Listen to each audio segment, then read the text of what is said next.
Have y'all ever been watching a UFC fight and think to yourself, like, maybe I should give this MMA thing a try, or even something like, let me take some kickboxing classes and see how good I am, or even considering signing up for some amateur MMA fights?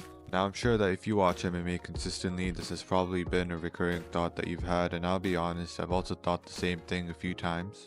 However, the only issue is that there's a good chance that if you fight, you may end up getting a lot of CTE. This has been the main deterrent preventing me from actually taking fighting seriously. I train here and there, but to actually glove up and sign a contract stating that if I die is wild. But here's the thing, I'm delusional. So sometimes I do think I can take this fighting thing seriously. So I think, okay, maybe if I was to fight, I'll just fight a certain way where I take the least amount of damage possible.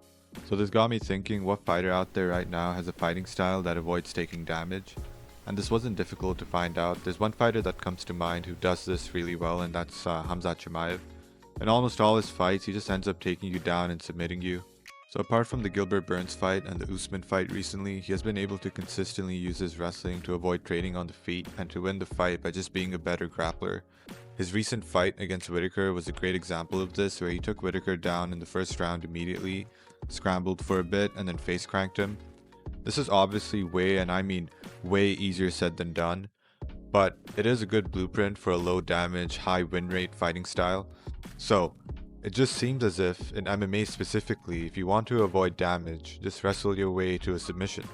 Now keep in mind, I know an MMA fight can get boring quick if you do something like what Mario Batista did to Jose Aldo, which is like a grappling heavy game that focuses on stalling fights.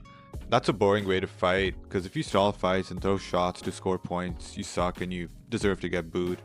But as much as you might hate Chimaev or Islam Makhachev, for example, you have to admit that they are exciting grapplers who chase submissions, and that's the key. If you have a grappling heavy game, you have to chase submissions and make the fight exciting, or else your entertainment value is just going to go down because everyone is just going to regard you as this boring grappler who's stalling fights. So in conclusion, I think if you adopt a grappling heavy fight style, you'll probably end up taking less brain damage. I know that you can scramble in a fight and take damage other ways in a grappling sense, but I think grappling avoids most of the damage you could take in a striking battle, for example. Again, do I recommend fighting as a job? No. But if you get that delusional motivating voice in your head going like you should probably go fight or something, I'm just saying that grappling is probably the less CTE inducing approach in MMA. If you made it to the end, I want to say thanks for watching. This is my first video, so the quality might not be the best, but I'm hoping to up the quality in the next few videos. Consider subscribing if you want to see more content like this. I'll be doing UFC event breakdowns, predictions, random commentary on UFC topics. But yeah, thanks again. See ya.